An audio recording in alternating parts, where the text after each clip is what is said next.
Bueno, muy buenas tardes a todas y todos. Muchísimas gracias por venir a la 31ª jornada del ciclo No Todo, Crítica y Negatividad. Como siempre, quiero comenzar dando las gracias a ustedes porque vienen y a quienes trabajan entre bambalinas para que el ciclo funcione. Y siempre los nombro: Rosy Hernández, Joel Peláez, Narelis Hernández, Alberto Reverón, Emilio Ramal, Jorge Hernández, Maite Méndez, Jerónimo Cabrera, Sergio Rubira y José Carlos Hacha. La extrañeza constituye la primigenia sensación ante lo desconocido. Es por si el motor primero que permite desde su fondo, sin palabras, poner en movimiento el laberinto de los signos y las señales por donde los senderos del humano germinan y se extienden, se expanden. La extrañeza tiene que ver con la experiencia más íntima del sujeto, casi diría con su experiencia inefable, nacida de la corteza misma de su encuentro con el mundo. Extrañar es, además, desterrar un lugar desconocido o a un país extranjero. El azar, el poder o la curiosidad llevan a ese otro lado donde se ha perdido el lugar de origen. El extrañamiento es entonces el camino que lleva a la alteridad del sujeto que percibe su espacio y un mundo que se observa. Esto no es mío, esto es de nuestro invitado de hoy, de Nilo Palenzuela. Es una cita de uno de sus trabajos más notables, Encrucijadas de un Islario. Y lo que reflejan estas palabras con las que he querido empezar hoy su presentación es la visión de nuestro invitado de hoy, que creo que resume a la perfección el ánimo de este ciclo de pensamiento y que también justifican la necesidad de la presencia de Nilo Palenzuela en él, porque en el reconocimiento ontológico del vacío que atraviesa toda obra literaria e investigadora, Nilo Palenzuela lo pone en valor. En ese vacío habita además la idea, diría, la fuerza negativa y por ende transformadora que contienen conceptos como el de no todo. Para nuestro autor, un intelectual indispensable sobre el trasunto de la creación en sus más variados perfiles, desde la creación poética a la construcción de mundos estéticos y sus conexiones con la política, esta fenomenología de la extrañeza es una actitud vital, una episteme en sí misma. Y quizás por esta misma razón, todos sus trabajos suponen una irrenunciable reivindicación de lo otro. Fiel a dicho compromiso, nuestro pensador, Nilo Palenzuela, viene a hablarnos de un tema que atraviesa toda su producción. Nilo Palenzuela nos trae hoy aquí una nutrida genealogía de la escena expositiva durante toda la modernidad, recalando, cómo no, en algunos de sus aspectos más problemáticos, como por ejemplo la noción del intérprete y su recurso constante a la teatralidad, en esas instituciones de la cultura que han querido convertir algunos grupos sociales en concreto en auténticos hegemones de la cultura como tal, los museos, y especialmente en los museos de arte. Crítico con las visiones renacentistas que acaban cristalizando en el colonialismo, ese anverso angosto y criminal de la modernidad, el viaje que hoy nos propone Nilo Palenzuela es también una crítica al retorno de los universales güeros que legitiman el dominio de la representación, de la imagen y la interpretación en la cultura contemporánea. Nilo Palenzuela, como ustedes saben, es investigador, ensayista, poeta y catedrático de literatura española en la Universidad de La Laguna, y ha llevado a cabo su actividad creadora y de investigación en los mundos del arte, la literatura, la filosofía. Entre sus libros de ensayo e investigación cabe destacar, entre muchos otros, El espectador y los signos, Visiones de Gaceta de Arte, Los hijos de Nemrod, Babel y los escritores del siglo de oro, El hijo pródigo y los exiliados españoles, Encrucijadas de un Islario o Moradas del intérprete. Sus escritos de arte han sido reunidos y publicados por el Centro Atlántico de Arte Moderno con el título de Cómo se ahuyentaba el silencio, y sus libros de creación que son muchos también. Me gustaría mencionar algunos que me parece que son imprescindibles, como Parada para salir al campo, La cámara oscura, Paisajes y partidas, La hoja seca, Animales impuros y, en fechas muy recientes, el poemario de orientación africanista Otro mar, otro suelo. Bueno, sin más demora, les dejo que disfruten de la conferencia de nuestro invitado hoy especial, Nilo Palenzuela, bajo el título De cráneos y cocodrilos, del teatro del mundo al escenario del museo. Muchas gracias.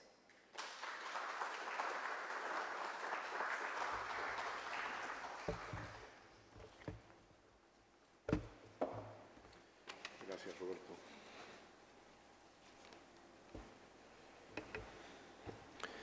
A ver si pongo esto a la distancia necesaria para que no rebote demasiado sonido.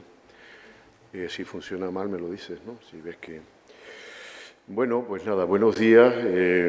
Estoy encantado de estar aquí. Yo siempre evito estar en Tenerife dando conferencias porque me recuerda a la época que estaba en la universidad y que le daba, en fin, la tabarra a mucha gente, ¿no?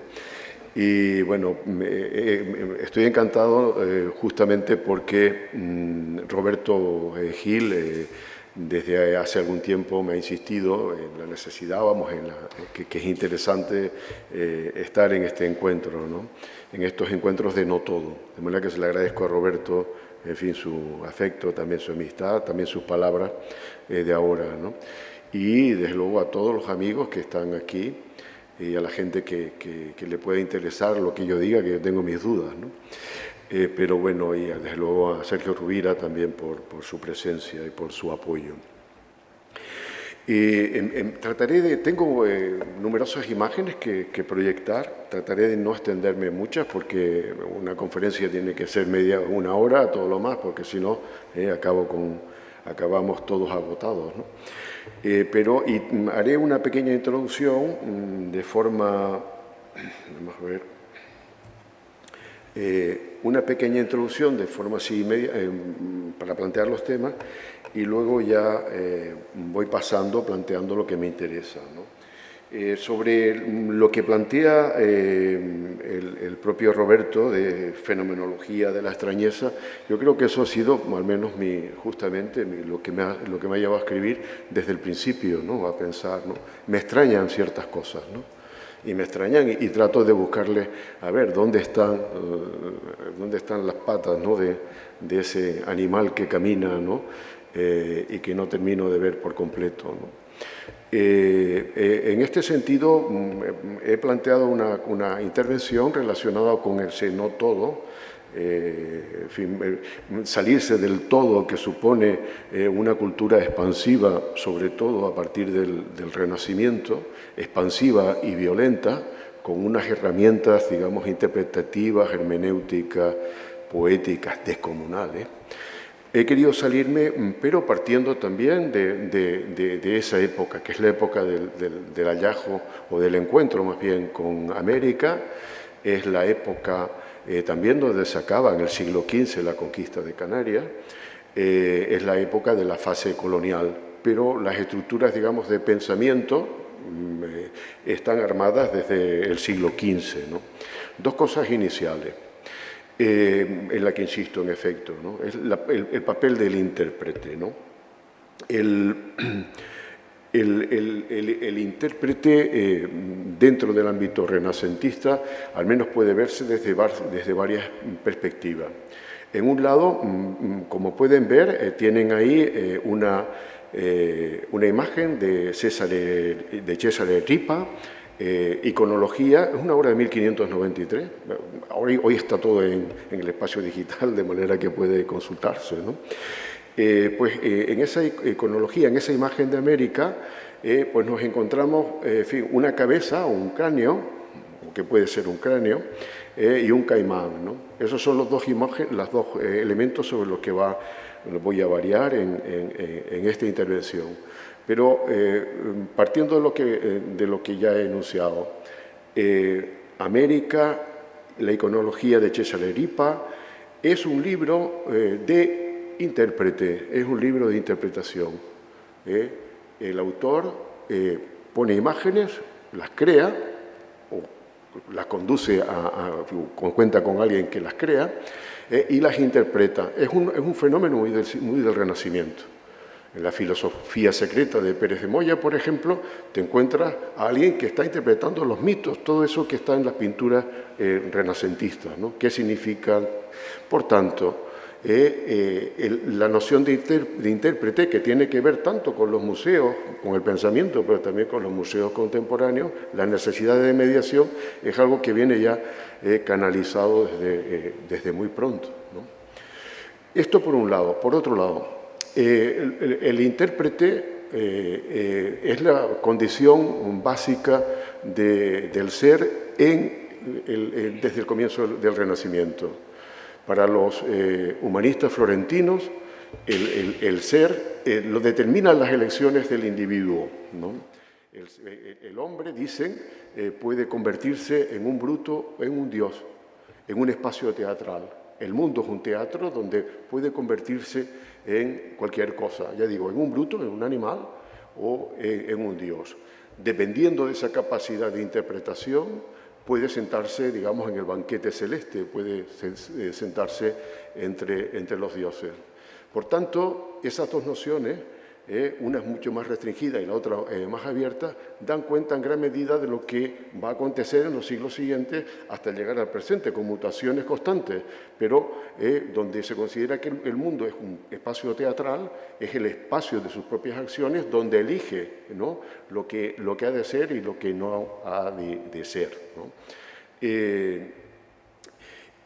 Fíjense que la iconología de Cesare Ripa es de 1593, estamos a un siglo del encuentro con América, ¿no? Junto a esa visión de América, en fin, con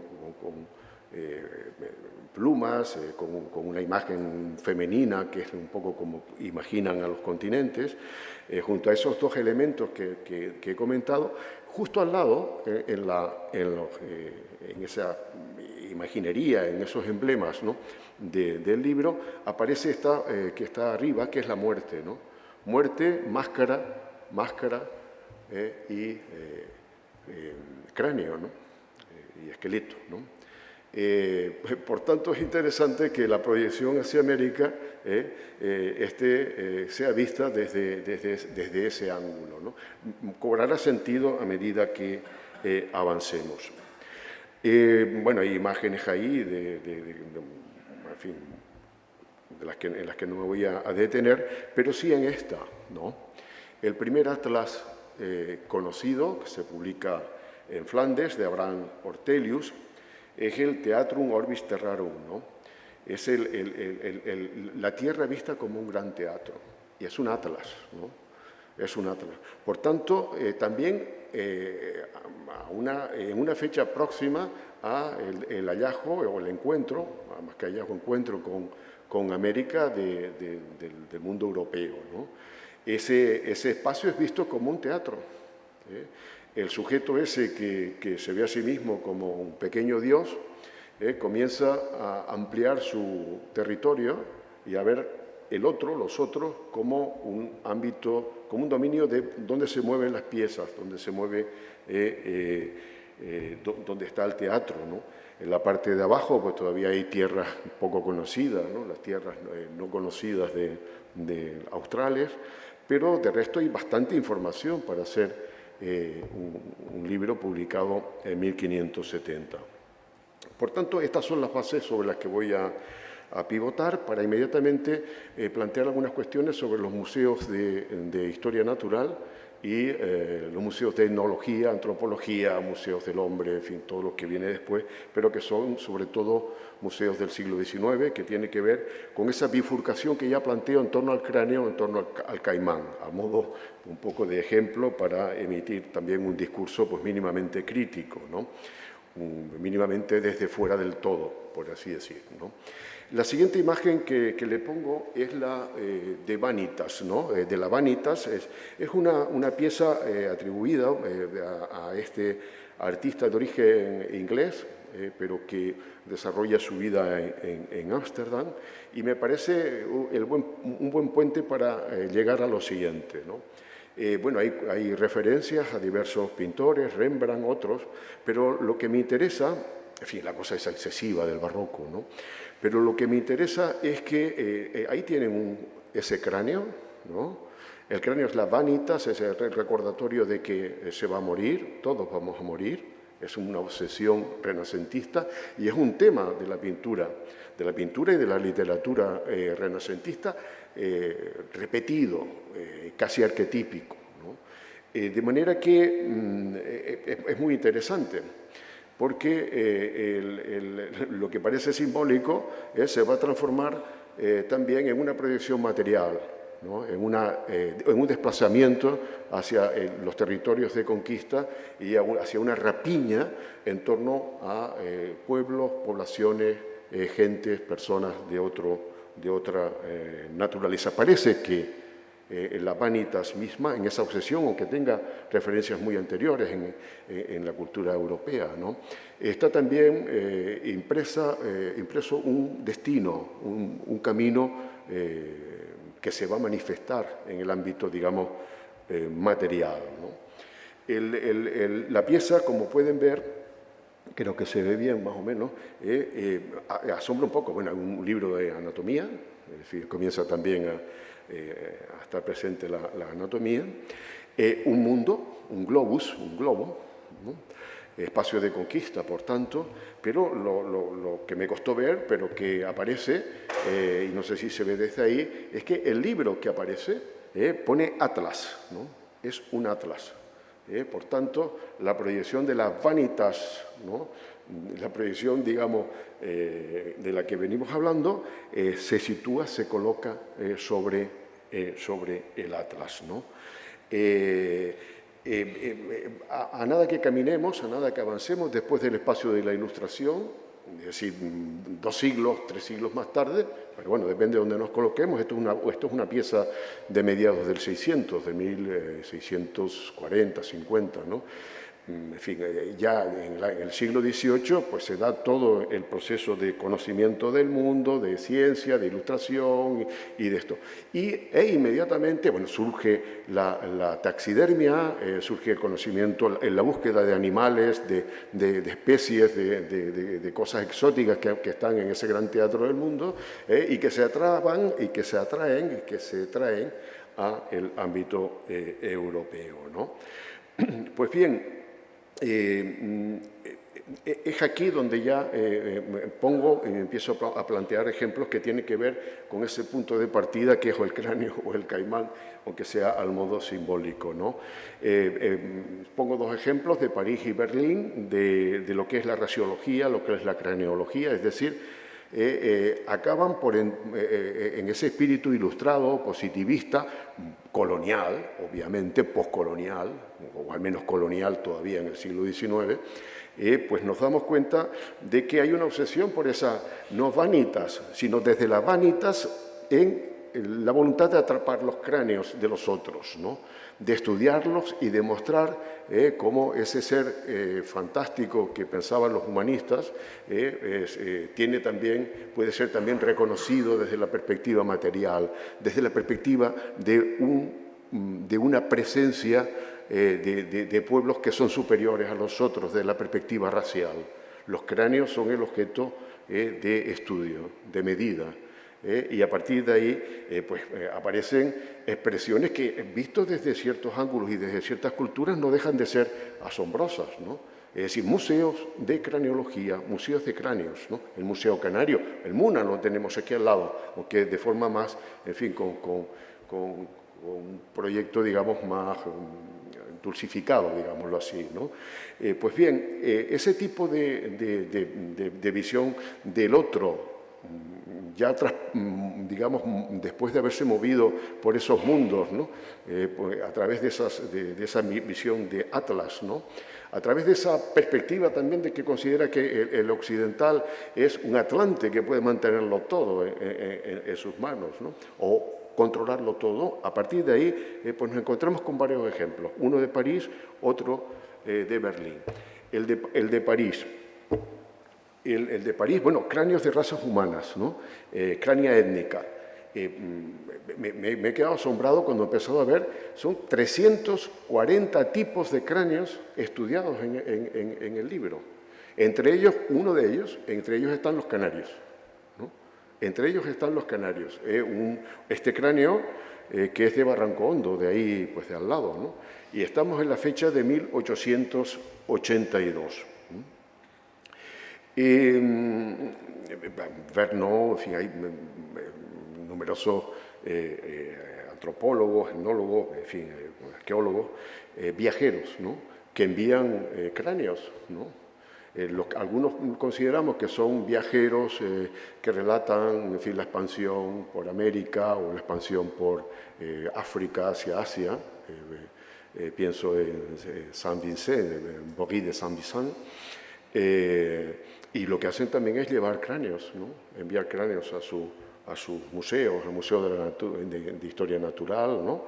O museos de etnografía o etnología, ¿no? Este es el siguiente ejemplo. Ahí está la exposición colonial de 1896 de Berlín.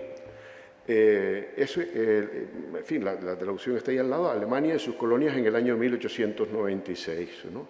¿Qué es lo que hace? Es un reflejo, una representación de lo que es el colonialismo alemán, la colonia en la época pues del Imperio Prusiano, ¿no?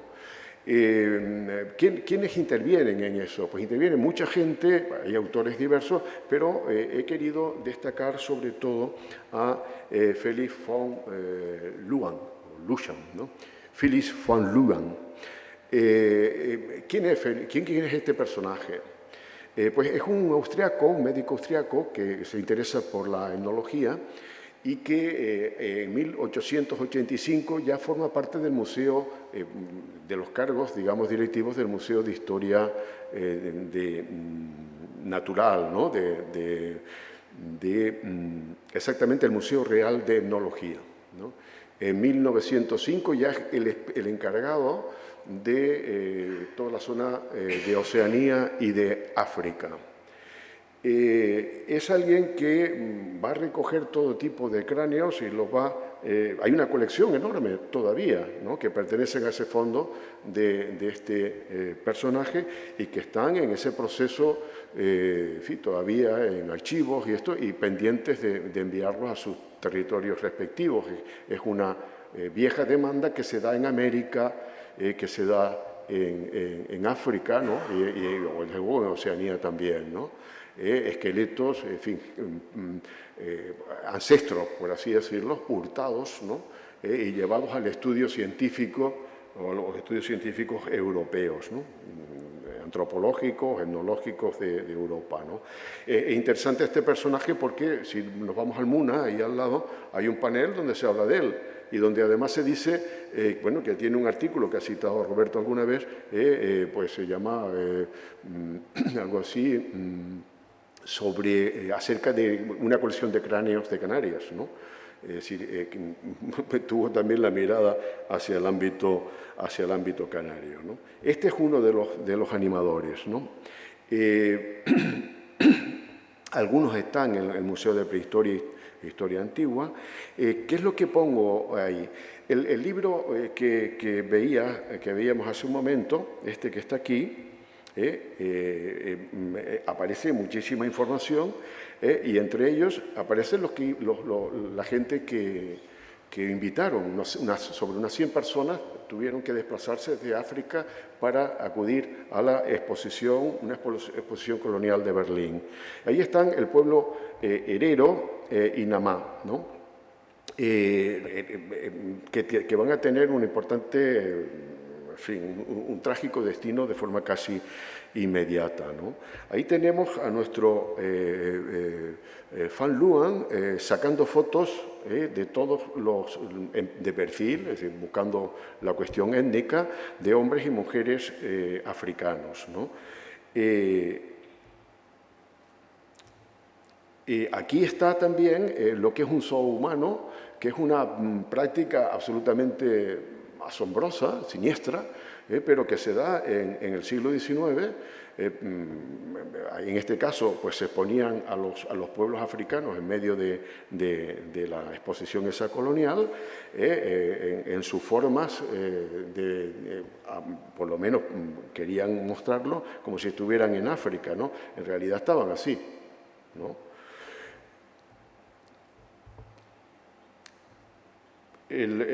Hay una, a ver, bueno, está la imagen, y siempre hago una referencia al cine, porque para los cinéfilos seguro que les puede interesar, es La ambición de los hombres, una película que habla de todo esto, ¿no? Justo del periodo colonial y de lo que significa el genocidio de los guerreros y nada más en Namibia, ¿no? Es decir, murieron muchísimos, ¿no? Entre unos y otros, pues como 65.000, 70.000 hereros, y nada más, pues 15, 10.000 hereros, perdón, nada más, gente de... Es decir, un exterminio que nos, en fin, que nos evocan también cosas del propio presente, ¿no? Sobre los ojos humanos, no parece tan raro, o es muy raro y muy asombroso, pero duraron en Europa hasta los años 50. En Bruselas hubo uno, pero en Sevilla y en Valencia, año 39, año 42. De manera que esa mirada del otro, en fin, que los vuelve objetos de observación, es terrible, pero es muy cercana. Es decir, algunos estábamos naciendo entonces, ¿no? Algunos otros no, pero es así, ¿no?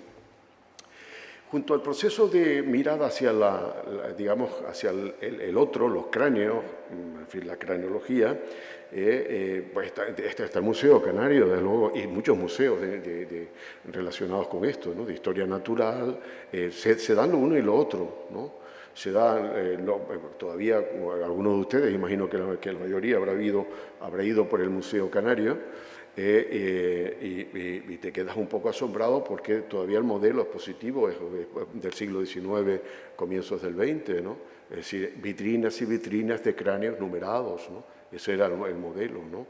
Y además hay también taxidermia, ¿no? Hay animales disecados.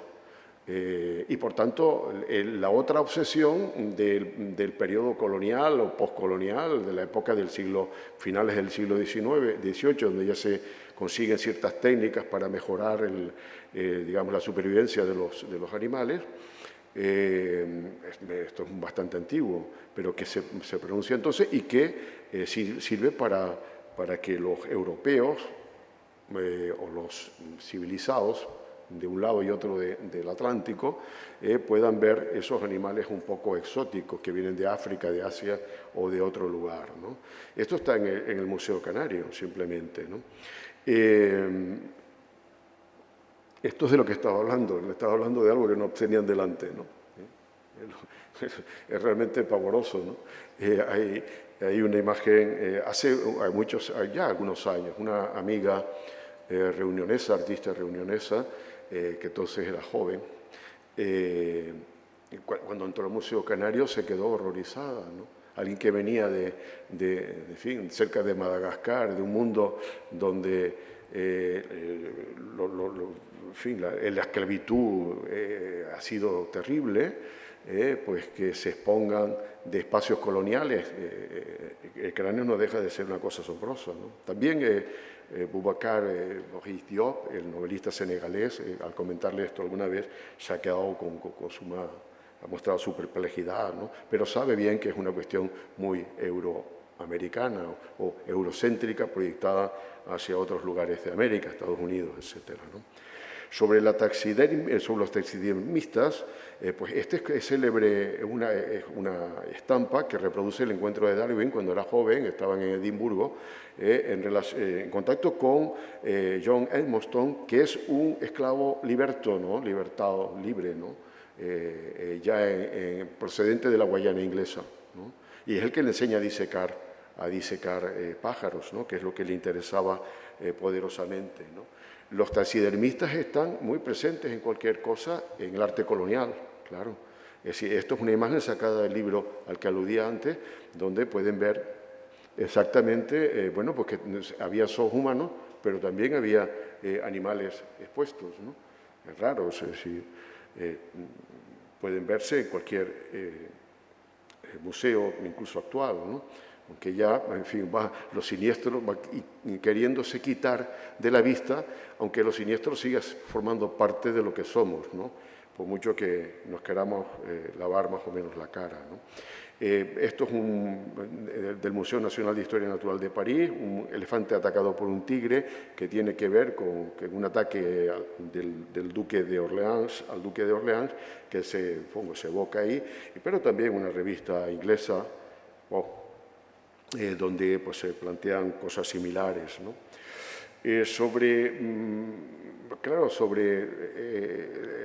Digamos, la conservación de cocodrilos, de animales, viene, como digo, del fondo del tiempo. Se mejoran las técnicas a partir del siglo XVIII, XIX, sobre todo el XIX, y ya de ahí en adelante, ¿no? Esto es un cocodrilo sagrado, está en un museo en el British, ¿no? Esto es está en el Museo del Louvre, para una exposición, que iban a utilizarlo también para una exposición. Es muy interesante esto porque, digamos, los cráneos, los cocodrilos, los caimanes y todo esto que estaban en el ámbito emblemático de la imagen, en la iconología de Cesare Ripa, pues al final comienzan a desplazarse también hacia los museos, ¿no? Venir hacia el centro de quien ha ideado que el mundo ha de interpretarse de esa manera tan singular, ¿no? Este es el que realmente me indujo a hablar de estas cosas, o de este tema, cuando Roberto me lo propuso. Es decir, es un caimán de Tabasco, traído como esboto por el capitán Don Marcos Torres en 1647, es decir, fechas de conquista, ¿no? Y traído y colgado durante tiempo en esta ermita de la Virgen de las Angustias, ¿no? Lo asombroso, y lo que me interesa también plantearlo en un espacio de museo contemporáneo, es que este caimán es desplazado y llevado al Prado. Es decir, cuando vas a ver esta exposición, Tornaviaje, en el año 22, te encuentras pintura pues, traída y llevada, en fin, cuestiones relativas a la esclavitud, en fin, cosas diversas, ¿no? Pero también está el dichoso caimán, ¿no? ¿Qué es lo que ha pasado para que de la conservación o de ese territorio en el que también se mueve la taxidermia, se desplacen y entren en los museos clásicos o modernos, contemporáneos? El Museo del Prado es un museo también contemporáneo, que no sea de arte contemporáneo. A veces sí. En el museo ha entrado la acción taxidermista a través de los propios artistas, es muy conocido, ¿no? Esta es en fin, recuerdo en los años 80, con algunos amigos artistas, ver esta cabra, ¿no?, de Rosenberg, ese monograma, ¿no? En fin, los animales más o menos exóticos entran en el territorio del arte y además se insertan en el ámbito de la vanguardia, ¿no? Como un objeto trouvé, como un ready-made, como algo que se coloca ahí. En este caso, pues fíjense que al mismo tiempo que hay una cabra, hay una rueda de coche, ¿no? Es decir, forma parte de una traslación, de un desplazamiento que viene de mano de lo que es la metamorfosis misma del intérprete. El intérprete busca permanentemente crear sus escenarios y desplazar de un lado a otro las cosas. En fin, lo que pueden pensar los contemporáneos, digamos, en un momento determinado, ¿cómo mete una cabra aquí? ¿Cómo mete un caimán aquí? ¿Cómo mete esto aquí? La realidad es que en el proceso mismo de desplazamiento y de actividad del intérprete está siempre implícita esa idea de mover cosas, de desplazarlas, de arrancarlas de su sitio y llevarlas a otro lado, ¿no? De un museo a un templo, de un templo a un espacio, digamos, científico. En fin, eso funciona de esta manera. En este caso, pues un artista que me interesa mucho, desde hace también mucho, que Annette Messayer, Los Anónimos, que utiliza este tipo de personajes, animales también enmascarados, que dejan de tener gracia, ¿no? Mauricio Cattelan, Caput, ¿no? Es un ejemplo de cosa muy contemporánea, pero que tiene que ver con esa tradición o ese ejercicio de apropiarse del mundo, de disecar y de mostrar en museos de historia natural a los animales, ¿no? Pero se da un pequeño paso y se va de un lado a otro, ¿no? De oca en oca, ¿no? Una referencia, digamos, cinematográfica que los cinéfilos conocerán, donde Hitchcock visita, ¿no?, un taller de taxidermista, y luego algún proceso de cambio a través de lo que es los museos de historia natural y de Viena. Fíjense que es una imagen antigua, cocodrilos, bichos de distintas clases, pero la nueva mutación es convertir a los animales en una representación hecha en 3D, ¿no? De esa manera parece que se dulcifica el punto de partida, ¿no? El objeto primero, ¿no? La cosa primera, ¿no? La cultura europea, esta a la que pertenecemos y en la que hablamos, en nuestra propia lengua, somos especialistas en representar, volver a representar, mutar una y otra vez las cosas, ¿no? Movernos en el ámbito de la representación, en eso somos muy ágiles, ¿no? Y terriblemente ágiles también, ¿no? Bueno, es un ejemplo de ese caimán de Brasil de 1830, pero ya en 3D, pero en el Museo de Historia Natural de Berlín pueden encontrarse ya un caimán, un cocodrilo, un caimán que ya puede tocarse, que puede o escucharse, y que transmite las sensaciones de ese animal primero, ¿no? Me pareció sumamente interesante y además es inclusivo ya, en fin. Bien, en esa línea pues, de deriva de la representación, esto que nos gusta tanto jugar en el ámbito del globus o en el ámbito ya global, pues hay ejemplos por aquí y por allá. Me pareció interesante este cocodrilo giratorio, este montaje de cocodrilo giratorio ya celebrado en un museo de japonés, ¿no? Es muy interesante, ¿no? En fin, el objeto primero queda detrás, pero su memoria sigue arrastrándose, ¿no? Ya todo puede manipularse, ¿no?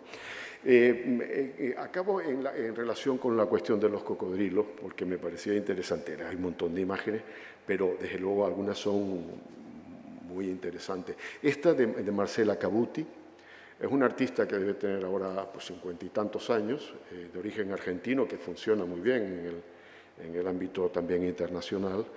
Y en cierto momento, a la que en cierto momento le proponen el Museo Nacional de Arte Decorativo que haga una intervención en su patio, ¿no? En la imagen de ese edificio. Es un edificio final del siglo XIX, comienzo del XX, muy de la época, pero también donde le piden a un escultor francés que haga una pequeña escultura para la fuente, ¿no? Y ahí aparece la figura, en la imagen central, es una representación de África, ¿no? África representado con un cocodrilo, ¿no? ¿Qué es lo que hace Marcela Cabuti, ¿no? Bueno, pues se lo toma un poco a guasa y ironiza con una gracia que ya quisiéramos tener para hablar de todos estos temas, que por lo menos nos podrían sanear intelectualmente un poco, ¿no? Pero, y es, bueno, pues hacer, pues también un caimán, en fin, un poco plástico, un poco artificial, con bolitas de colores que se expanden por ahí, ¿no? La gracia suma, obviamente, está en el ritmo colombiano, ¿no? El ritmo colombiano de esa canción del año 45, que tiene mil variantes, que es se va el caimán, ¿no? Se va para la Barranquilla, ¿no? La conocerán todos, ¿no? La mirada del arte que mira un objeto que viene caminando desde el fondo del tiempo casi, ¿no? Y que, bueno, pues lo mira desde un ángulo ya también crítico y humorístico, ¿no? A veces casi es preferible optar por el humor que por la seriedad, ¿no? Porque, bueno, por razones casi obvias, ¿no? En la estela contemporánea del museo ya lo llamo la estela, pues esa vanitas, ese cráneo, que recordaba que constantemente se puede morir o que se va a morir, que morimos diariamente, quotidie morimur, decía Séneca, ¿no? Esa vanitas, bueno, pues tropieza con la tradición craneológica, con los cráneos, ¿no? Y la obsesión sigue estando ahí también. Sigue estando ahí. Esto me parece curioso y también asombroso, ¿no? Opto siempre por una imagen de un artista que a mí me ha fascinado desde cuando abrí los ojos al arte contemporáneo, ¿no? Que era Baselis, ¿no? Autor alemán que vivió, en fin, su juventud, ¿no? Todo lo que era su infancia, casi todo lo que era la guerra, que pinta, que hace esos cuadros con las cabezas invertidas, con las figuras boca abajo, ¿no? Que es una buena imagen de pensar el mundo después de la Primera Guerra Mundial y después de la Segunda Guerra Mundial, ¿no? Ese caer en paracaídas que diría Huidobro, ¿no? Es decir, ese personaje que cae vertiginosamente, ¿no? Y en este caso, a través de Baselis, cabeza abajo, ¿no? Es un ejemplo de cómo perviven ciertas imágenes y se desplazan en el escenario del mundo contemporáneo. Aquí obviamente no está el cráneo boca abajo, pero está el cráneo, ¿no? Es muy interesante, no solo en la fotografía alemana, también hay en Richter y hay en diversos autores están presentes este motivo, ¿no? Esta vanitas, que ya no es vanitas, que en cualquier caso es el resultado de la desmesura, ¿no? De la ibris, ¿no? De la violencia, ¿no? De la vanidad humana, ¿no? De su desmesura, ¿no? En el ámbito americano son conocidas bueno, la colaboración de Warhol y Basquiat. Me pareció curioso que bueno, al final te pones a buscar y terminas por encontrar cosas que lo habías planteado casi como una estrategia de juego, ¿no? Pues te encuentras con que el pibe Basquiat, con el ya en fin, experimentado Warhol, hacen obras en conjunto y aparece un caimán, un cocodrilo por ahí, ¿no? Y los dos hacen también vanitas, o lo hacen cráneos. Pero son cráneos ya hechos desde la ladera americana o desde una cultura de la reproducción, en fin, que ya tiene digamos, que ha de verse desde una perspectiva muy siglo XX, ¿no? La de Warhol, desde luego, no en el caso de Basquiat, que sí lo es, pero también puede evocar sus orígenes africanos, ¿no? Y por tanto toda la tragedia que supone su propia condición, no solo en África, en lo que es esa terrible, ¿no? Marcha o terrible desplazamiento hacia América, hacia el territorio de los esclavos, sino y también a su propia, digamos, tragedia, ¿no? A todo ese mundo de cráneos, ¿no? De craneología que puede estar también en los museos americanos, ¿no? Ese ver desde otra manera distinta. Bueno, si quieren luego podemos hablar de esto, pero no quiero extenderme demasiado porque quiero mostrar imágenes, ¿no? Esta célebre de Mafferthorpe, en fin, ya saben que la hace justo cuando ya sabe que va a morir muy pronto. Quizás se acerque a las vanitas renacentista, pero es algo más que eso, ¿no? Es alguien que ha transitado por el mundo americano, por el mundo contemporáneo, por el mundo interracial, ¿no? Y es sobrecogedora también la imagen. Mucho más, acaso, la de Gabriel Orozco, ¿no? Esta imagen de Gabriel Orozco es realmente sobrecogedora y además muestra cómo se puede desplazar desde un museo, digamos, de etnología o de este tipo de cosas, se puede desplazar hacia el arte contemporáneo. Un cráneo tal cual, un cráneo real. Es un cráneo pintado con la imagen de un tablero de ajedrez, ¿no? Son los papelotes negros, ¿no? Los desplazamientos que se producen en el arte contemporáneo y que no dejan de perder la memoria de dónde proceden, de la tragedia de la que proceden, ¿no? Este es un detalle de una exposición madre, ¿no? de Tere Correa, y es un cráneo que lo obsesiona a Correa desde hace años, que es el 1383, que está en el Museo Canario, ¿no? Correa ha trabajado mucho en el Museo Canario, ha hecho alguna exposición en este sentido, y también ha desplazado alguna vez cosas de museo arqueológico, de museo etnológico o antropológico, a un museo contemporáneo, ¿no? Provocando cierta crítica, ¿no? No deja de ser curioso porque si hay algo que ha hecho ese ser que se desplaza, ese intérprete que se desplaza hacia América y al sur, hacia un lado, hacia otro, es justamente cambiar de escenario las cosas permanentemente, ¿no? No me insistiré en este de Damien Hirst, da para mucho por sus referencias nietzscheanas, claramente. Hay otros cráneos que hace Hirst, es conocido su tiburón, en fin, expuesto hace algún tiempo. Bueno, pues es justamente ese movimiento de, digamos, se representa una cosa, se vuelve a representar, el ejercicio ese de mutación, de metamorfosis, crece y crece, pero siempre hay alguien que dice, bueno, dejémonos de rollo, vámonos al punto de partida y presento la cosa tal cual. Es decir, bueno, pues tú quieres una cabra, toma cabra.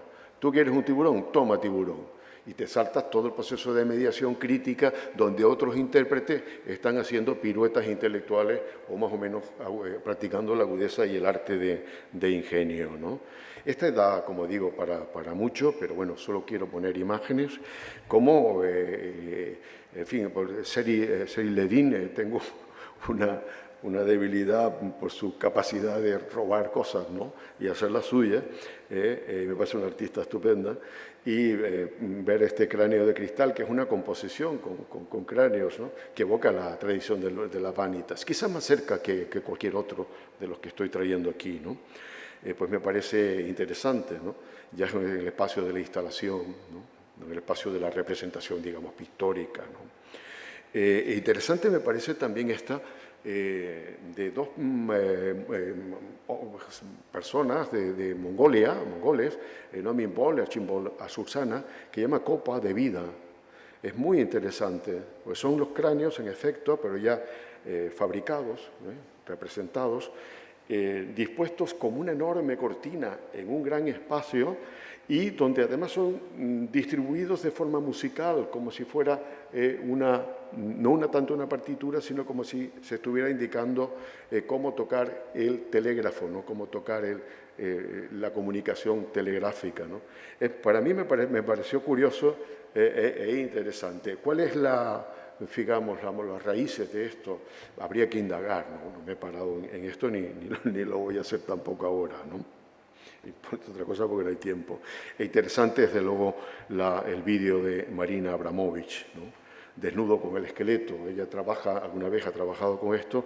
La serbia, una mujer serbia, ya saben, es que en los años 90 pasaron muchas cosas. Al comienzo del siglo acabaron con los hereros, acabaron con los armenios y luego siguieron los genocidios, ¿no? Pero en la vieja Yugoslavia, cuando se desmoronó, también plantearon, vino el genocidio, ¿no?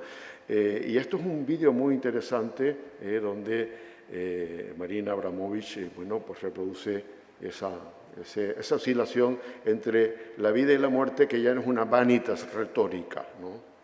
Que sí estamos en el ámbito de la representación, pero la dureza es terrible, ¿no? El horizonte que plantea es terrible, ¿no? De igual manera que las grandes piezas, los grandes cráneos de Romiek, ¿no? En fin, esa especie de ceremonia, ¿no? de conjunto, ¿no? de ritual, de misa, ¿no?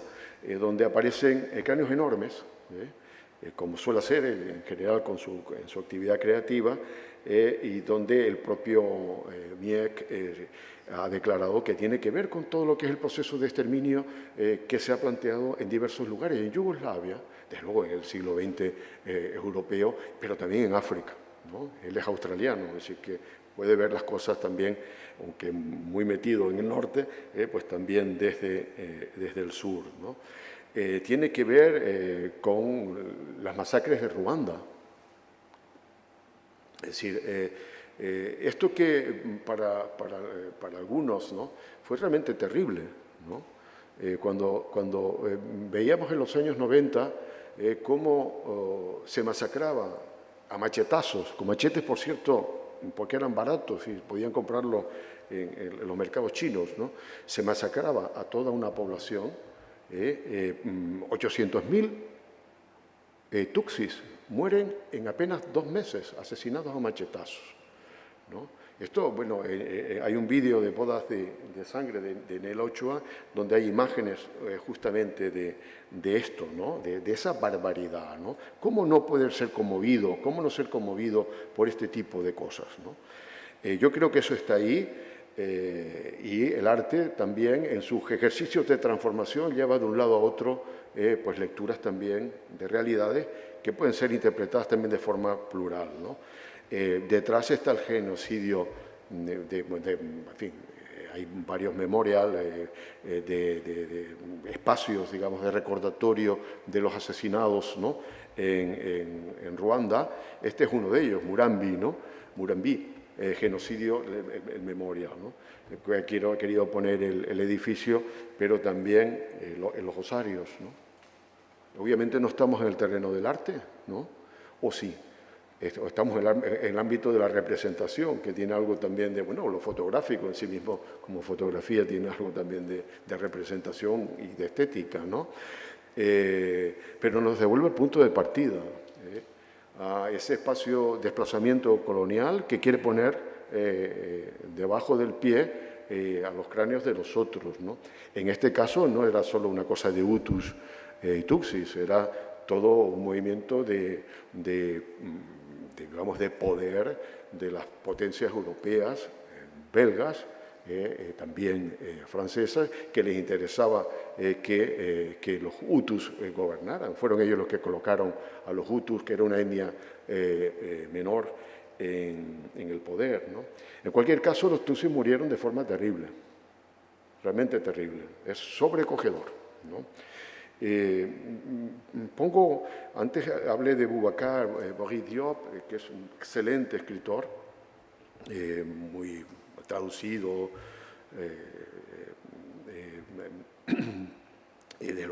muy conocido en el ámbito de la literatura africana y del ámbito francófono, y escribió justamente este libro, Murambi, el libro de los huesos. Pongo estas palabras porque las encontré en algo que yo pude ver, pues seguramente vimos todos, ¿no?, en el país en los años 90, ¿no? Niños jugando con cráneos al fútbol.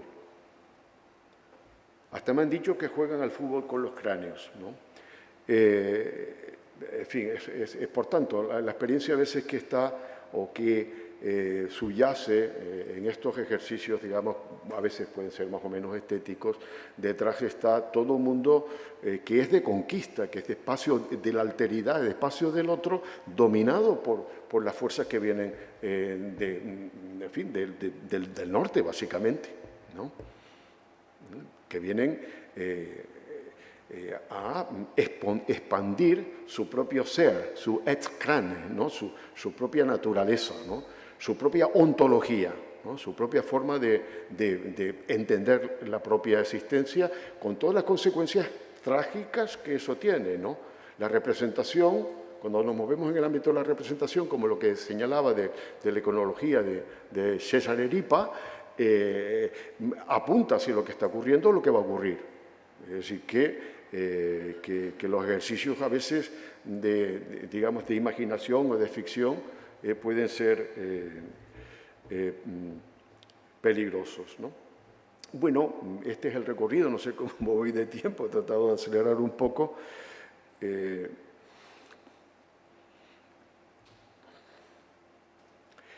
Es el punto, vuelvo al punto de vista, ¿no?, al punto de partida, ¿no? Si volvemos a la imagen de la iconología, pues nos encontramos esos dos motivos que están ahí desde el comienzo, ¿no? Este atlas, ¿no?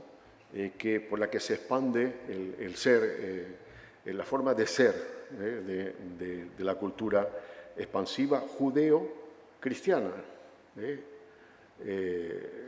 Ese camino hacia el oeste, ¿no? Permanente, ¿no? Y las consecuencias han sido terribles cuando se piensa en los propios pueblos, ¿no? No quiero extenderme demasiado y empezar a hacer preguntas más o menos retóricas, ¿no? En fin, si nos podemos asustar o sorprender porque haya esto o lo otro o en un museo, ¿no? La cuestión es que en el teatro mundi, en el teatro del mundo, en estos momentos, los comportamientos no siguen siendo similares, ¿no? Esta imagen que eché mano de José Martí, un pintor vindicado, recordado en fechas recientes, donde, bueno, aparece de luego un cráneo, pero también militares que miran o que observan algo con cierta distancia, ¿no? Casi diría con distancia queer, ¿no? Eso es lo que está aconteciendo en el presente, ¿no? Los guerreros murieron 70.000, 60, 70.000. 800.000 tuxis, ¿no? En estos momentos, pues ya sabemos cuántos están muriendo, ¿no?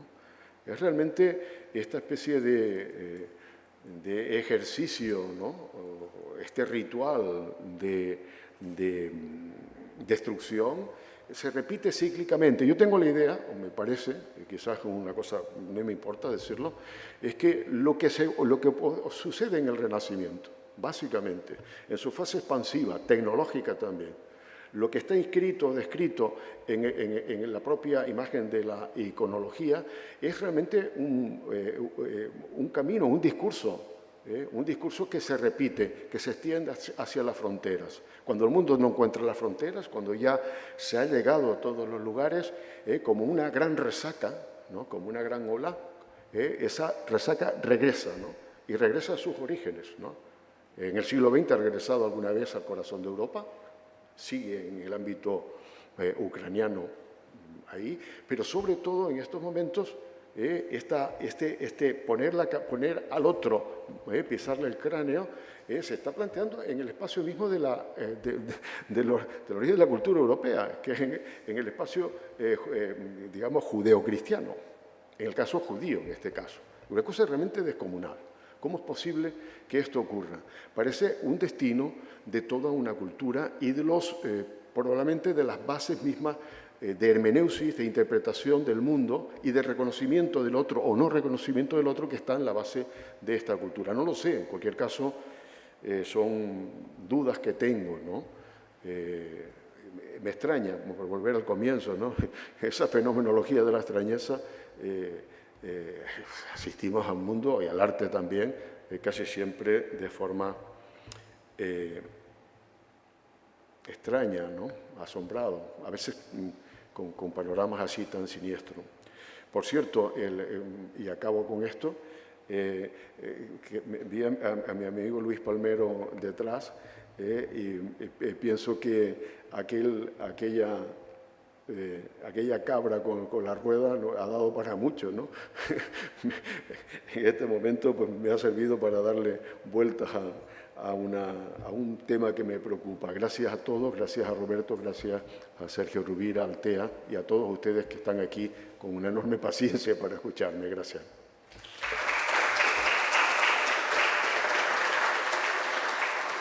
Gracias a todas y todos y gracias sobre todo a ti, Nilo, por esta fascinante exposición. Tiempo a través. Como siempre, abrimos un turno de palabra en el que les pido por favor la máxima brevedad para que pueda preguntar un mayor número de personas.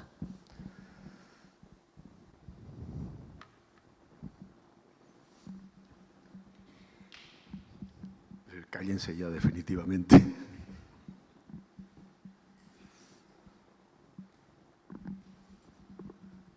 A ver quién se anima a romper el hielo. Por aquí. Gracias.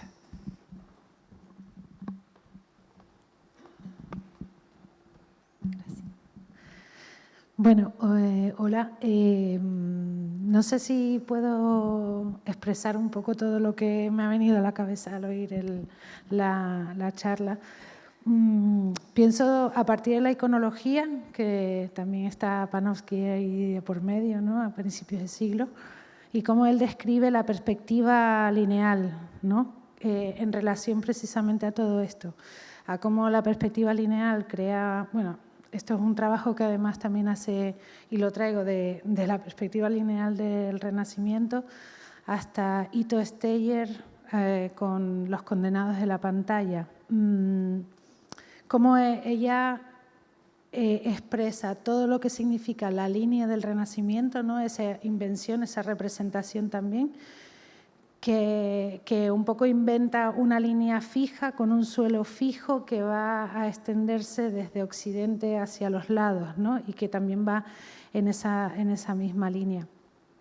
Y cómo, llegado el siglo XIX, cambia un poco toda la perspectiva y aparece esto que acabas de nombrar de Huidobro, que es la caída libre, ¿no? Y cómo eso está creando, o sea, crea a partir del siglo XIX y el cambio de la perspectiva y la representación del espacio un nuevo paradigma que hace que caigamos en caída libre, y más ahora con la representación 3D, con las redes sociales, con, por ejemplo, los videojuegos que hacen caídas en picado, el cine, todo esto, ¿no? Entonces, no sé si estoy muy de acuerdo en el hecho de que, y aquí viene un poco la reflexión, si la perspectiva o la iconología sigue siendo la misma, o a pesar de que los hechos son los mismos, o porque, por ejemplo, Ito Steyer dice que lo que tenemos ahora es un suelo movedizo, no el suelo estable del Renacimiento, ¿no? Que sí que venimos de ahí, pero tenemos un suelo movedizo. Entonces, bueno, lo que tenemos ahora, no entendí. Un suelo movedizo, ¿no?, un suelo que ya no es estable y que además es imaginario, igual que el del Renacimiento, ¿no? Entonces, bueno, un poco por ahí viene la cosa de ¿estamos en las mismas o realmente estamos en otras que nos llevan a otros espacios también de representación? Bueno, Lola, gracias. Me parece, en fin, realmente lo que planteas es casi una intervención que focaliza todos estos temas, ¿no? Que le da, pues, en fin, horizonte y también una perspectiva de hermenéutica, ¿no? Creo que en sí mismo ya has expuesto, ¿no?, la perspectiva, ¿no?, o las perspectivas. Y en todo caso me gustaría escucharte, ¿no?, sobre ello. Seguro que tiene muchas cosas que indicarnos y de interés, ¿no? Sobre la cuestión, digamos, lineal, esa ficción del horizonte o esa perspectiva que se abre en el Renacimiento, ¿no?, la múltiple perspectiva, ¿no? Y una perspectiva además que en un momento determinado puede ser lineal, pero en medio de esa linealidad hay todo tipo de ejercicios y fabulaciones y líneas quebradas y laberintos, ¿no?, barrocos, ¿no?, de representación de la representación, etcétera, ¿no? Podemos pensar que esa línea es realmente una gran mancha, ¿no?, donde ocurren demasiadas cosas, un espacio fronterizo, ¿no?, un limes, ¿no?, una zona de frontera, en el fondo también en el sentido bélico, ¿no? Es un espacio de limes, ¿no?, de espacio de frontera, ¿no? Yo creo que ahí se fraguaron numerosas cosas. La violencia estaba ahí. La violencia, este Estado se constituye a través de la violencia. Los Estados funcionan a través de la violencia. Desde la perspectiva también del pensamiento sobre los Estados, no hay manera o al menos una de las perspectivas es que los Estados son violencia en sí mismos y se constituyen sobre todo a partir de esa época en adelante hasta pasar por las, digamos, embestidas nacionalistas del siglo XIX y las que siguen dando, ¿no? Muchas cosas se fundaron ahí, ¿no? Buena parte de las cosas que planteamos están ahí, tienen sus raíces en los modelos de representación de ahí, ¿no? Claro que ha cambiado todo. Ha cambiado, como bien indica, lo que ocurre en el siglo XIX, ¿no? Claro, el siglo XIX, que pensaban que la ciencia lo iba a coger todo, que la técnica iba a ocuparlo todo, que la industria, que las nuevas ciudades iban a hacer todo, al final también eran cloacas, estaban llenos de problemas de los obreros, estaban llenos de enormes expectativas utópicas que fracasaron, ¿no? Y la gran caída se da en el siglo XIX, obviamente, ¿no? Tienes toda la razón. Desde la tirada de Ancud-Dedé, la tirada de Dados de Malarmé, ¿no? A la visión de los demonios de Dostoyevsky. Sí, es la caída en lo más bajo, ¿no? El terrorismo, la muerte, la aniquilación del otro, ¿no? Es muy interesante lo que, ya digo, lo que planteas, da para dialogar y para hablar sobre esto mucho. El siglo XX, hemos dejado detrás el siglo XX. Para los de mi generación, o los que hemos crecido en el siglo XX, o en mediados del siglo XX para adelante, pero durante una época pensábamos que era que el siglo se iba a dilatar hasta infinitum, ¿no? Hoy nos damos cuenta que han pasado un cuarto de siglo. El siglo XX es un espacio que no es tan central, salvo en la destrucción, salvo en la caída de órdenes, ¿no? Que buena parte de las cosas que ocurrieron tienen que ver con esa caída, con ese vértigo que se da sobre todo a partir de la Gran Guerra, ¿no? Es decir, el Ulises de Joyce, los cuadros de Paul Klee, mil cosas, ¿no? Ocurren a partir después de la guerra, de la caída del orden, que es la Primera Guerra Mundial. La Segunda repite esto y lo multiplica. Y el siglo XX ha ido caminando por ahí, en fin, a veces muy pensando en los valores de la juventud, el mundo joven, en fin, el mundo nuevo que vamos a crear, pero realmente lo que lo que se va surgiendo, bueno, pues son movimientos, esto y tal, pero a veces no pierde memoria de lo que ha ocurrido atrás y se ha repetido, en fin, a veces ejercicios de puro narcisismo, ¿no? Yo tengo la idea, primero, que hay que mirar el espacio del norte desde otro lugar, que lo que nos puede parecer a nosotros cosas fantásticas, vistos desde, en fin, desde Malí o desde o cualquier otro sitio, dice, bueno, esto es en qué carajo están pensando, ¿no?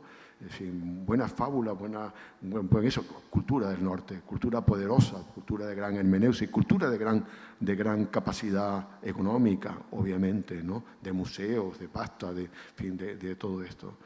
El siglo XX ha pasado, nos ha dejado unas secuelas realmente terribles en cuanto a las expectativas. Pensamos que venía el mundo nuevo y ha empezado con guerras y acaba con lo que es realmente la destrucción, la vuelta a destruir el orden de las raíces de la cultura euroamericana, o al menos en parte, ¿no? Por lo menos la dominante. En las culturas americanas, obviamente, están todas las enormes culturas americanas, ¿no? Pero que lo que está ocurriendo en el Oriente Medio es realmente un ejemplo de lo que es el siglo XX, de lo que ha sido el siglo XX, la constitución de sus estados, que son estados de guerra, que son estados de poder, ¿no? Y acabo, sobre la cuestión del Renacimiento aquí. En fin, yo quizás porque me dediqué muchos años a hablar de estas cosas, buena parte de las cosas que nos llegan vienen de ahí. El culto al ego, el retrato, el hecho de autorretratarse, de retratarse, de aparecer en todos lados, ¿no? De pensar que yo soy el único habitante del mundo y que necesito representarme para llegar a la eternidad. Ese tipo de cosas que es tan común hoy, que está en nuestros hijos, en fin, viene de muy lejos, ¿no? Viene de ahí. Pero más allá de esta cuestión, puede ser más o menos anecdótica, siempre pienso lo siguiente. La noción que tenemos del tiempo es una noción, a veces que la vemos con la edad que tenemos, ¿no? Ahora dice que van a vivir 150 años, lo mismo ya la cosa cambia, un siglo se ve de otra manera, pero lo vemos con escasa mirada. Es que un siglo es atravesado por 3 generaciones, ¿no? Mis abuelos vivieron finales del siglo XIX. luego se puede ajustar nomás. Son 3 siglos, son 3 generaciones. Si se mira hacia detrás, ¿cuántas generaciones? Estamos muy cerquita del siglo XVI y del siglo XVII, más aún en el ámbito canario, donde que somos, en fin, de gente que llega de todos lados en el siglo XVI, ¿no? O en los siglos que siguen, ¿no? No estamos muy lejos de la, digamos, de la fabulación y de la que se planteó entonces, ¿no? Ese de que yo soy el centro del mundo es una cosa realmente fabulosa. Ha desarrollado la técnica, la tecnología, ha mandado a los dioses a freír espárragos, ¿no? En fin, no hay sujeción a ese ego que controla todo. Y claro, muta, ¿no? No mutua, por volver al comienzo, sí, el espacio lineal es fantástico la descripción que haces, en la cuestión del vértigo es también realmente claro, pero es ese vértigo el que muestra que lo que ocurre una y otra vez son círculos concéntricos, espirales que van y que vienen, ¿no? Que van y que vienen. Dirán que soy un poco nietzscheano en esto, pero en fin, es vuelta a lo mismo, solo que esas espirales cada vez son peores y más destructivas, ¿no? Es una especie de... Hay el movimiento aquel de los imaginistas o los vorticistas, Godier Bresca, Rapau, ¿no? Pensaban en el vórtice, ¿no? Ese vórtice es terrible.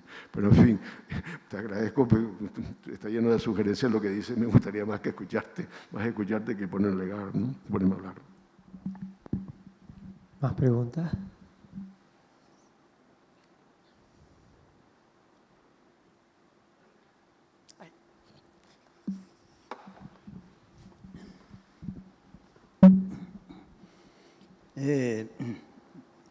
Nilo, a lo largo de la exposición, sobre todo las últimas imágenes, me hiciste recordar que hay un artista, no recuerdo el nombre, de los años 90, apareció mucho en la revista Parquet, ¿no? En la gran revista de arte Parquet, ¿no? Pero estoy intentando, no recuerdo el nombre. Pero es muy interesante porque cogía todas las técnicas de disecado, cogía animales, ¿no? Pero cogía fragmentos de animales y reconstruía nuevos animales. Recuerdo, tengo en la memoria la imagen de un avetruz corriendo con la cabeza de mono, ¿no? Y era muy conocido ese artista, ¿no? Te lo voy a buscar en la revista y te lo pasaré, nada más que por curiosidad, ¿no? Y eso me hacía recordar también a aquellas operaciones que hacía César Manrique con los peces, cuando cogía fragmentos de peces y reconstruía peces, ¿no? Como una especie de otro orden, ¿no? De otro orden, ¿no? Y porque en el caso de este artista que yo te digo, no era un acto surrealista, no, para nada. Era mucho más frío, ¿no? Y era inquietante, ¿no? Era un artista muy inquietante. A mí me llevó mucho a inquietar en los años 90 ese artista. Te lo voy a buscar y ya te lo pasaré como curiosidad. Bien, gracias Luis. Desde luego, a nada que uno se ponga a indagar en este tipo de expresiones, artistas de primerísima línea, ¿no? Yo antes citaba a Nemes Ayer, que a mí me fascina, me parece menos siniestra que Boltanski, ¿no? Por ejemplo. Pero, claro, hay un mundo ahí realmente extraordinario, ¿no? En fin, antes decía que con Luis coincidí viendo el monocromo, ¿no? El monograma, ¿no? De Rauschenberg, ¿no? Pero también esto es interesante para lo que es la percepción de los signos de arte, ¿no? Internacionales, ¿no? A través de Parquet, ¿no? La revista alemana, ¿no? Austríaca, alemana. Pude conocer, y me la prestaba Luis, pude conocer numerosos artistas que era casi imposible de saber de ellos en España, ¿no? Desde luego la propia Serri Levin, ¿no? En fin, todo el movimiento del arte alemán, ¿no? De los años 80, 90, ¿no? Ahí, desde luego hay un espacio que hay que pensar. Lo que yo ya, vamos, esto es he preparado obviamente una conferencia para que mi amigo Roberto Gil no me pelee demasiado, y lo he tratado de hacer lo mejor posible, pero sí que es un tema para desplazarse, ¿no? Para moverse mucho, ¿no? Incluso algunas de las imágenes que he visto ya del Renacimiento, pero ya del siglo XX, dan para mucho, ¿no? ¿Qué hacen estos mongoles utilizando estos cráneos, ¿no? ¿De qué manera pueden utilizar los taxidermistas o apropiarse del taxidermismo los artistas? ¿Por qué lo hacen? ¿Cómo lo hacen? ¿En qué espacios culturales, ¿no? ¿O desde qué lenguas, ¿no? En fin, es muy, muy, muy interesante, ¿no? Pero bueno, Luis, gracias sobre todo por la compañía. ¿Más preguntas?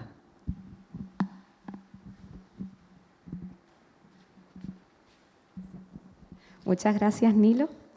A ver, yo sé que esto tenía un tiempo limitado, pero claro, al escuchar tantas líneas que se expanden y vuelven, y al nombrar a Boubacar Boris Diop, me viene a la mente un sepulcro para Quiné Gallo, un sepulcro para Quiné Gallo, la traducción que hizo Pedro hace poco, y que yo creo que explora qué hacer cuando ni siquiera hay cráneos para representar todas esas violencias, ¿no? La novela habla del naufragio del Yola y de cómo muchos cuerpos ni siquiera se encuentran, ¿no? En ese naufragio en Casamansa, ¿no? En Senegal.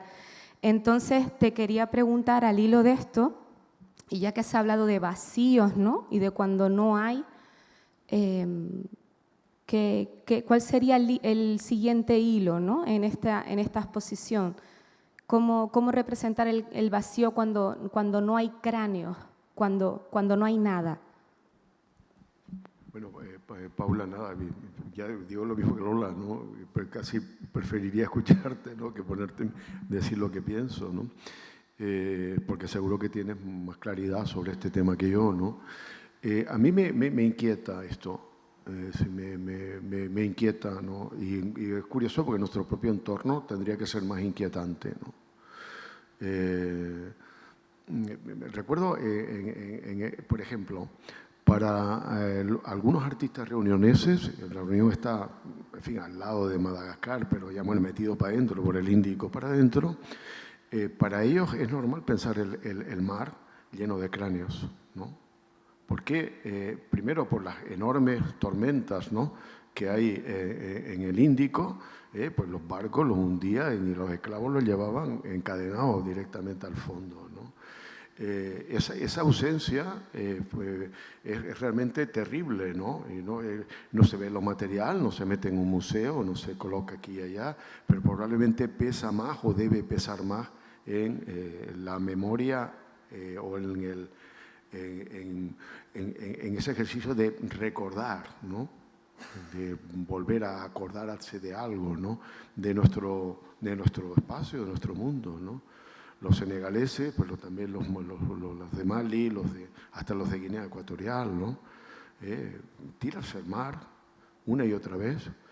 ¿Cuántos, hablamos de genocidio, ¿no? Pero cuántos están desapareciendo y son críos? ¿Cuántos están desapareciendo al atravesar el mar o ir de un lado? Ahora pueden venir de Pakistán, pueden venir de otro lado. ¿Cómo llegan? ¿Por dónde atraviesan? ¿Qué es lo que pasa, ¿no? El cráneo y el desierto parece un tópico poético, ¿no? El cráneo y el mar parece un tópico poético, ¿no? Pero el vacío ese es descomunal, ¿no? Yo creo que desde luego no se puede pensar sin ese otro lado. El pensamiento occidental está lleno de exceso del ontológico, ¿no? De exceso del ser, de destellos del ser, de lo luminoso, ¿no? Y quiere ocultar permanentemente esa alternidad que es vacío o que a los otros los ve en el vacío, ¿no? Y me parece realmente que solo podemos tirar para adelante en la medida que reconocemos o escuchamos más que reconocer, porque reconocer sigue siendo muy, muy nuestro, ¿no? Muy fenomenológico, ¿no? Escuchamos la gente, los vacíos que vienen de otro lado, que están en el arte, que están en gente, en artistas, obviamente, pero sobre todo están en miles de seres que desaparecen, que se quedan vacíos para la madre, para los padres, pero ¿qué es esto, no? En fin, este es un tema para desarrollar, ¿no? Pero también es un tema que a veces te dan ganas de salir corriendo, ¿no? Porque es duro, muy duro, ¿no?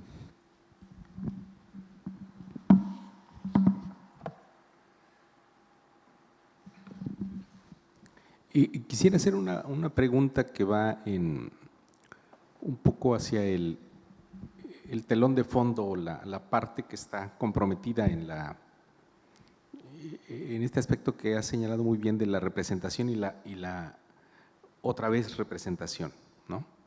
El fenómeno reiterativo de la representación, que me pareció muy bien expuesto o captado en esta especie de oleajes o de capas del fenómeno colonial, que señalaste varios momentos, ¿no? El 16, el 19, que expresarían esa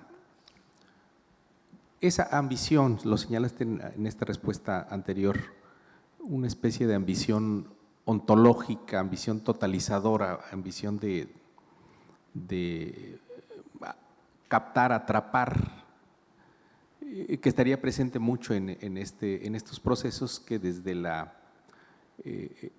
estructura estética se intentan, digamos, representar. El coleccionismo, por ejemplo, la cuestión de los zoos humanos. Si uno piensa el fenómeno del 19, gente como Darwin, por ejemplo, cómo se pudo haber comprometido en la extracción de fueguinos llevados a Europa, después expuestos en los zoos humanos. Uno como que genera una cierta duda, ¿no? Cómo estos grandes científicos o humanistas de alguna manera están participando de esa expropiación, por un lado, pero de esa ambición que corresponde también a los momentos y a las olas de los imperios, ¿no? Hay un fenómeno que compromete la lógica del propio imperio en tener en sus museos, en sus academias de investigación,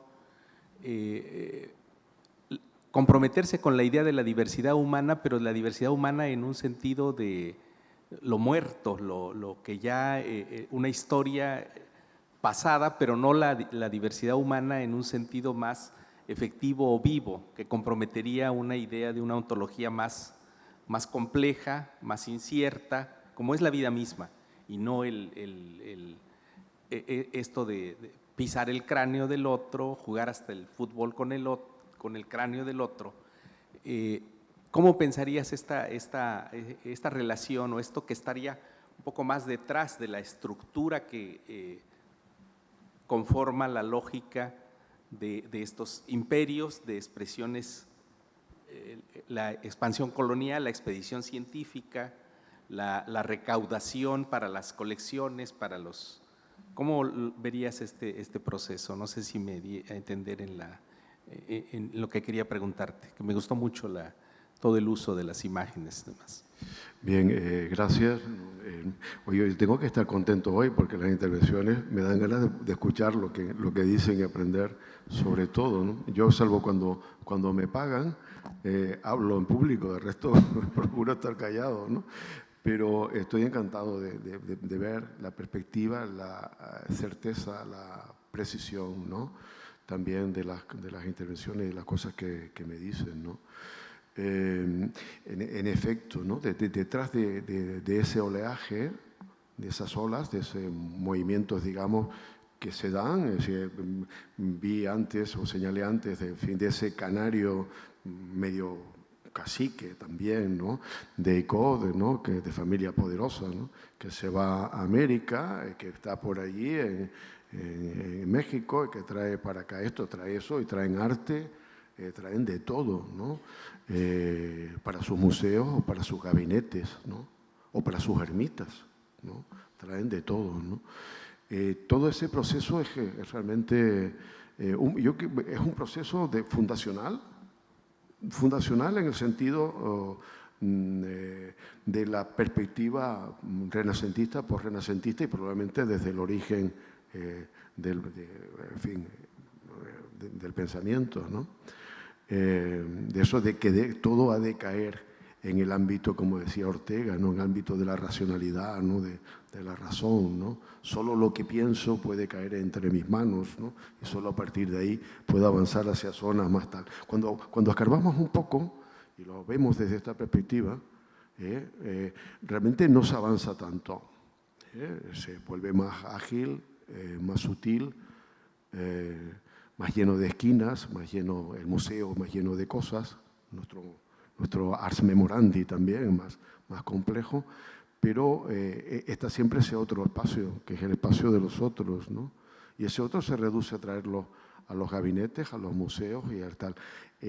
Son los otros, no, como bien indicas, ¿no? Son la cosa medio muerta, medio viva, es un poco el fenómeno de lo siniestro, ¿no? Como en aquel artículo de Freud, ¿no? Lo siniestro, ¿no? Está vivo y está muerto. A esos juegos le encanta jugar a la cultura occidental, ¿no? Necesita tener la conciencia tranquila, ¿no? También cuando mira hacia los otros, ¿no? Obviamente, hace poco veía una exposición en Barcelona de la Amazonía, ¿no? O la Amazonia. Y pues estaban las representaciones, los animales y tal, ¿no? Todo esto mostrarlo desde la perspectiva casi aséptica, ¿no? de un museo, es fantástico, ¿no? Pero luego está la otra realidad, que es las culturas que viven ahí, los pueblos que viven ahí, la destrucción a la que están sometidos diariamente. Eso tiene una vertiente ontológica, ¿no? O la ontología sirve como un martillo para darles en la cabeza, ¿no? O el discurso político, que es el que soporta, sobre el que se crece lo que es o lo que ha de ser, ¿no? A mí me parece esto tremendo. Yo pienso, y de verdad estoy convencido, quizás porque me estuve muchos años pensando que el siglo XX era interesante, pensando que el Renacimiento era interesante, o era solo lo único, era el mundo, que el arte de vanguardia, el arte contemporáneo era el mundo, que si no desviamos la mirada de lo ontológico, desviamos la mirada de la unidad, del todo, ¿no? Y no empezamos a ver que existen otras cosas que no pueden ni deben ser sometidas a la ontología, al ser esto, al ser lo otro, al ser reconocibles, a poderlas meter en el museo. Mientras no hagamos esto no tiene salida, si no vamos para ningún lado, ¿no? Yo creo que este ejercicio ha de hacerse, ¿no? Yo lo trato de hacer, ahora muy poco en la revista de la Academia de Canaria de la Lengua, que es una academia, en fin, cosa casi andar por casa, ¿no? Pero sin embargo tiene un interés por estos espacios, por espacios distintos. En estos momentos, yo y mis colegas, Cecilia, hemos planteado la posibilidad de un diálogo con otros espacios desde su propia perspectiva. En este caso, por ejemplo, con Paraguay y con las lenguas guaraní, ¿no? Con cómo se mira, cómo se observa desde otro lado, frente a las lenguas que marcan su propio poder, su propio ejercicio de interpretación, ¿no? Si no rompemos un poco esto, en fin, pero ¿cómo hacerlo? Es complicado. Yo creo que los africanos se están dando cuenta que no, vamos, que por donde iban no van a ir para ningún lado, ¿no? Que no necesitan el bautizo europeo para plantarse a pensar, que Cheikh Anta Diop es un pensador como la copa de un pino y aparte de un arqueólogo y de un científico, y que no necesitan de que los del norte, españoles, africanos, españoles, alemanes, franceses o norteamericanos le digan qué grande eres. No. En fin, probablemente no se trata de ejercicios de identidad, en el sentido ya que hemos visto, probablemente se expresen por ahí, pero si no avanzan, no hay posibilidad de respiración para otras maneras de ser. O otra manera que ser, que diría Levinas, ¿no? Sería interesante quitarse ese dichoso ser que todo lo come y lo ingurgita y lo quiere controlar, ¿no? Pero, en fin, en cualquier caso, muy, muy interesante lo que me plantean, ¿no? ¿Alguna pregunta más? Bueno, pues si no hay más preguntas, dejamos que Nilo coja resuello, que lo llevamos aquí exprimiendo un buen rato. Le doy las gracias nuevamente por habernos acompañado hoy y a ustedes los emplazo a venir el próximo sábado a la misma hora, que tendremos una conferencia dentro del ciclo No Todo También con Patricia Hill Collins. Gracias a todos y que tengan buen fin de semana. Gracias, gracias.